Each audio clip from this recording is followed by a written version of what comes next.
take the weird, twisted world of King Arthur and combine it in a post-apocalyptic Mad Max-style world, and you're going to get Avalonia. Hello, welcome to Quackalope. Thank you for being here. Today we are opening up and unboxing Avalonia. I just got the prototype in. I am extremely excited to show off and showcase this game, and the first step to that is, of course, getting it to the table in front of me so we can let you all know what content is coming down the road. We'll be working on a preview and probably a gameplay video as well. This is a helter-skelter, a little bit of skirmish, a little bit of area control, chaotic drive to collect the blood of newborn infant children, the pure ones that still remain, and harvest them to keep our robotic forces and twisted old guards still active in the world. I know, it sounds a little weird, it sounds a little crazy, trust me, it is all of that. Like I said, I'm not joking. You take the concept of King Arthur, King Arthur's court, and apply it into the weird, twisted world of Mad Max, and you're going to get what this game is doing. This visage of a world after the sword itself has been plunged in, the world has been destroyed, and the corrupted force, or a curse, has been spread out throughout the landscape,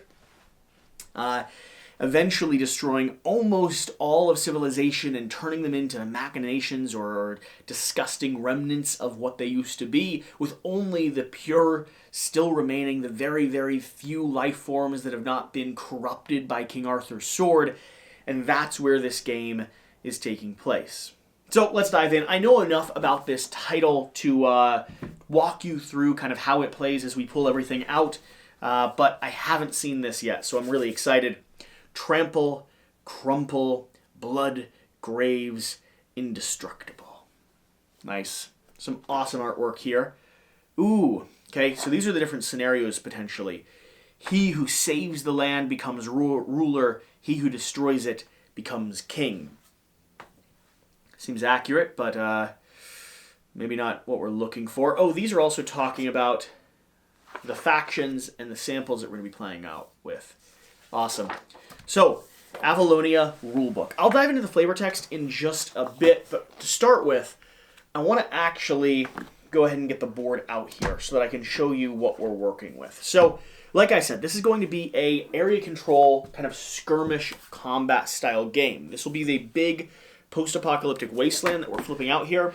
And on this board, you're going to have your own roving tribe, your own roving crew of mercenaries who are going to be collecting the, blood of innocent children around these different locations. You'll be converting that into resources to either appease the king himself, trying to take the throne or kind of get the rule, or you're going to be like ransacking the lands to get your faction as strong as possible to reach 30 victory points before the end of the game. So you're driving towards victory point scoring. You're taking different regions, but these regions will trade and change because the resource that you actually want from them is going to be shifting across the board here. You'll see that in just a second. Let's see what else we have here. So we're going to have our punch boards. We're going to have different ruin tracks. Looks like we have a little insert that got attached here, the artifact. Awesome. I'll set those off to the side. Here we're going to have our various different action selection boards along with our blood counter here, which is going to just start generating resource for us. And here we have the pure blood samples. Now, you don't actually just completely harvest the children when you get the children. They just start generating pure blood for you. And this is the resource that makes everything here in Avalonia function. And yes, that is a tiny little baby with an umbilical cord because, like I said, post-apocalyptic, and the game does not apologize for it. Let's see here. The different characters we can be playing as, and these are going to be representing the different factions or the different units that'll be here on the board. And these are awesome. So we have Gwyn with a special, and each one of these has a special faction ability. So the way this works is every faction has its own set of hierarchy, its own set of characters, and you'll be summoning those throughout the course of the game. I could pay cost, I could pay pure blood to bring this guy out into battle or to bring any of his units or forces out into battle. So we have Gwyn and the Green Knight. We have Percival and Gwynevere. Oh, Gwynevere, you've changed. We have Galhut. We have Lancelot, amazing. Oberon, Vivian, and Nyanin. First off, this faction here looks incredible. Also, Lancelot looks like a complete... he looks terrifying. And I have no idea what Percival is actually carrying in his backpack, and I'm not entirely sure that I want to know. So, let's keep pulling things out here. Resource cubes, these will be used to mark things on your board. I know, super inventive to the way that resource cubes are used. We have bases here. Now, this is a prototype copy, for the record. So, everything I have on hand here is going to be samples. So, these were actually painted by the publishers. They will not be exactly how you will get them when you get them. Oh, yes. Okay. I have to show you how nice the publisher packaged this to protect these minis. But these are going to be resin minis. So what companies do is they produce a set of resin minis as kind of proof of concept to make sure the modeling, the posing, getting painting proofs and everything like that run the game early. They produce these that are more fragile early on, so if any are broken in here, which I don't see any initially, but there is a chance some might be, I have this here, which is super glue with immediate set spray, which I will use to fix them. These are not what you will be getting in the final production copy because you will be getting the plastic proofs, the finished versions. Awesome guy with a turret machine gun there, that's Galhut. Who else do we have? We have... looks like Gwaine, the shield, and the axe. Now, I'm sure you're seeing some footage of these because these minis look fantastic. This is Vivian. Oh, and that's a giant skeleton tome she has on her back. That is incredible. Oh, did I just break a gun? Nearly. I might add some glue to set that in just a little bit more. That is a bit fragile, and I pulled on the wrong part of it. This is Gwynevere, who is horrible and fantastic at the same time. I'm not quite sure how I feel about Gwynevere. Holy cow. Lancelot has a giant scythe. You can't see in the artwork, but Lancelot has a freaking massive scythe. Love it. Who do we have here? Ooh, okay. This is going to be Nyan. I want to paint her red swords. It's an awesome pose. Looks like she has an arm that she's just been carrying around next to her there. This model here. Oh, this is the giant cage that Percival has on his back. These are great. I love the twist on the King Arthur's court. I love the kind of robotic interplay here. And also just questions that are left unanswered, like why is Percival carrying a giant abomination on his back? Let's pull this up. Okay. This is awesome.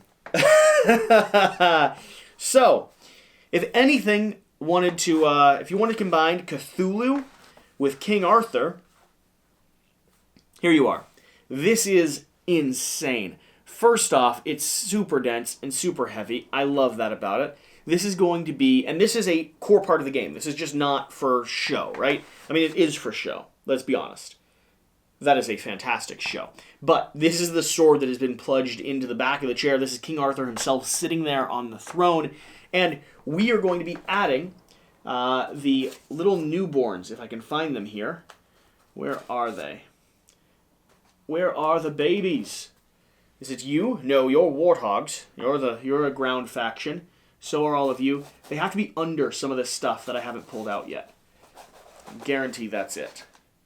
Where are they? So, first off, all right, too much stuff. I'm so excited, though. So, first off, we're going to have his Knights of the Realm, which are our own twisted abominations, and we are going to be able to take charge of these factions and use them in the land combat around the table here. They look fantastic. So, they're going to be around this, and as we pledge loyalty to him, we're going to be able to take some of his commissioned knights into our own services. Now, the cool thing is if you drive endgame by paying fealty to King Arthur, you will end up losing if you have the majority of his servants. So they're super powerful and super beneficial with the context that you don't actually want the most of them, because if you have the most of them, you've been too loyal to the king, and he's able to either subdue you or assassinate you before the end of the game comes. Now, I told you that there's going to be resources on the main board here that are moving around. things that you want to collect, and that is going to be the children that generate, or I guess the fetuses that generate the pure blood. So the way that works is we're going to have like hibernation stations or little carrying stations. So weird. So this thing here, and there's a whole collection of them. These are going to be floating around the board, and they're going to have in their heads all of the little children. Let's see if we can find them. They've got to be here. Yep, they're. Now these are not actually the children that we're collecting. So these are going to be the pure individuals, right? So all of these little, it looks like kneeling, pregnant purebloods who are not infected by the plague that has happened around the world. Think about Mad Max, right? That concept. All of these are going to be in the little heads. These will be maneuvering around the board based on the arrows that we have here, and you'll be running around and grabbing them as a resource. Now, you will also be earning and delivering brand new, oh, they're so adorable, brand new adorable little babies to the throne. When this is filled up, that is one of the end victory conditions, which is why this plinth here is not just for show. It is actually part of the game. You're going to be slowly adding impressionable children to the court of King Arthur, which I don't know if that's a good. You should really check. You should really check what you're doing. So more of these ghouls, more of the army, and more of these big brown incubation stations that maneuver around the board. But let's start showcasing some more of the actual warriors. So there's going to be 4 factions, the prototype that I have here. We have Giant Cthulhu-style Squid faction. Seems accurate, seems amazing. We have Ground Unit, kind of destroying the world tank faction with 2 different styles of tanks, which seem awesome. And the Squid Unit also has these tentacle babies. Wow, delicious. So yummy. We're going to have in this Land Rover Green Unit with, it looks like, it kind of looks like a giant warthog that's been transformed into a herd, maybe a water buffalo or something like that. So those are going to be our ground units. And that's only 3. Maybe there's only 3 factions in the prototype copy that we have here. It could be that we only have 3 factions. I know it plays higher. I'm just not sure what we have to actually utilize. So one of the very cool things about how this game works is you're going to be gaining that resource. And that resource could either drive endgame and go ahead and like bolster your forces by paying homage to King Arthur, or you could be spending the pureblood resource in order to go ahead and recruit more people onto the battlefield. So you'll be having this dynamic of when do you go for victory points, when do you get more strength out on the field so you can continue the game. The way the actual actions of the game are going to work are going to be working off of these various cards. These cards are going to have 2 different icons on them, spawn and move.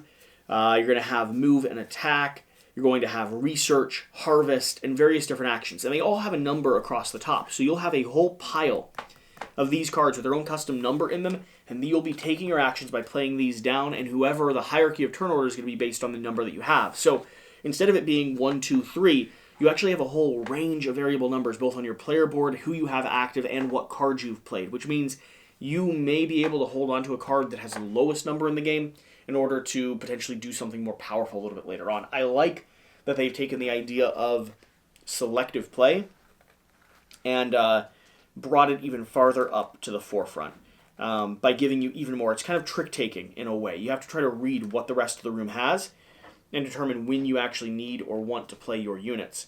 So we have our tiny little blue, yellow, and green units here.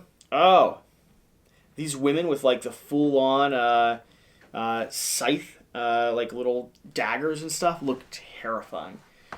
So that's the core concept. Like that's what's going on. The minis look fantastic. The units look great. I'm really excited about the game. I love the theming of it so far. Yeah, I'm just across the board stoked. This is one of the biggest projects coming out from this publisher. Let's look through the rulebook a little bit. Trample, crumble, blood craves, indestructible. Oh, the artwork's fantastic. We have the artifact units, King Arthur's throne, Pureblood traitor figures. Okay, so it looks like we are missing one of the factions, which is going to be the Reaper faction, which has the giant winged girl that we saw at the front here. And I think that might be what this sheet is referencing. Yeah. So 4 total factions. In this sample box, we've included 3 of the factions for you to show off. The Reapers are going to be here, and they look both immaculate and terrifying. We have 1 versus 1 player and 2 versus 2 player game. The actual product, the back of the map, will also be printed with the settings for a 1 versus 2 player game and a 2 versus 2 player game. These details will also include in the future rulebook. Cool. So good on them, just letting us know what is here, what isn't here, so on and so forth. Introduction. If you watch to this point, you know that you're here for the flavor text, because that's why people hang out. Let's set up this world. Once, the world was pure. Endless forests covered the land, bearing fruit so sweet they would melt on the tongue. This the legend says, and who am I to dispute? Once men were pure, with blood red as garnet and carnelian as rust, pure blood, healing blood, in a time when every man could sire daughters and every woman could bear offspring. Yet those men were spiteful, thinking themselves above the world. They imposed their will upon it, harnessing it and draining its riches. Oh, what a place of wonders Avalon was, where all men lived in comfort, and no man toiled. But nothing stays a slave forever, and the world rebelled against their excess, unleashing the twisting plague upon mankind, burning their bodies to match their dark deeds. The plague broke Avalon, turned our world to stone and drought, where no thing could live in comfort, men lest of all. Only the few innocents, those too young or too humble to be affected, retained their pure blood, but that was a curse of their own, for nothing pure can remain free in Avalon. So we hunt the innocents, harvest their blood, keeping them from others who would do the same. We are not evil. We are men, destined to live, and if others need bleed for us to heal, then who am I to dispute? A History of Avalon, Volume 3, The Pure Blood, as set down by Zan the Chronicler. Objective. The goal of the game is to achieve the greatest amount of victory points when the game ends or King Arthur awakes from the Excalibur Tower. You gain victory points through harvesting pure blood, controlling regions containing human hives, offering pure blood to the Excalibur Tower. The player with the most victory points at the end of the game is the winner.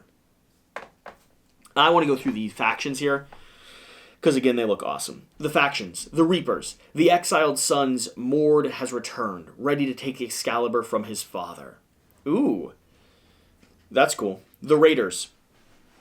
Formed by free men living on the fringes of civilization, founded by the formal Knights of the Round Table. Like that.